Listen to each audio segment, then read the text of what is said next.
नमस्कार मुलीना आपण मन को स्वागत करूची न्यूज सारांश को आसंतु नजर पकेबा किछि गुरुत्वपूर्ण खबर उपरे।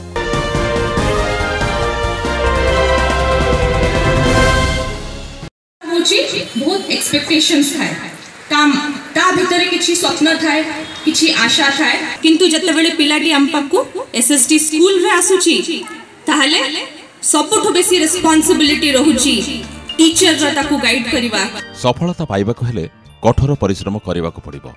एथिपई दरकार आत्मविश्वास और इच्छा शक्ति थिले सफलता मिलिबो बोली कहिसंती जिल्लापाल रश्मिता पंडा। से कहिसंती नवरंगपुर जिल्लार शिशु प्रतिभा कौनसी क्षेत्र में कम नुहे। प्रतियोगितार विफल हेले दुख करिवार आवश्यकता नाही, कारण सफलता पाइबाको सारा जीवन रहिछि। सम्मानित अतिथि भावे डीएफओ स्वयं मल्लिक जोगदे कहिथिले सर्गी माने शाल गछर स्वतंत्रता रहिछि। एही गछको रोपण करा जाय पारुनी।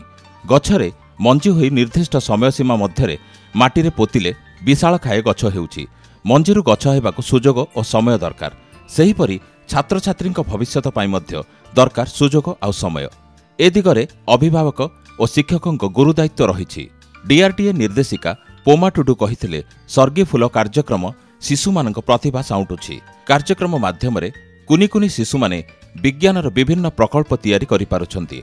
अन्यतम सम्मानित अतिथि भावे आईटीडीए प्रकल्प निर्देशक नारायण मुर्मू जोगदेई शिशुमानक उत्साहित करथिले।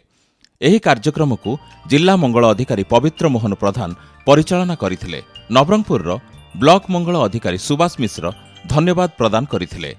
मंडेई पड़ियारे अनुष्ठित सर्गीफुल कार्यक्रम रे विभाग पक्षरु 30टी स्टॉल खोला जायथिला।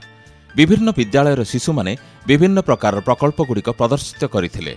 संध्यारे कुनी कुनी शिशुंक एकक अभिनय नाच गीतर आसर रे सर्गीफुल मंच दुलिके उठिथिला बोली आम नवरंगपुर प्रतिनिधि सेवक गरडांक रिपोर्ट।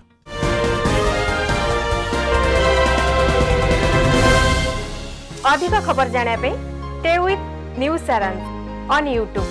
नमस्कार।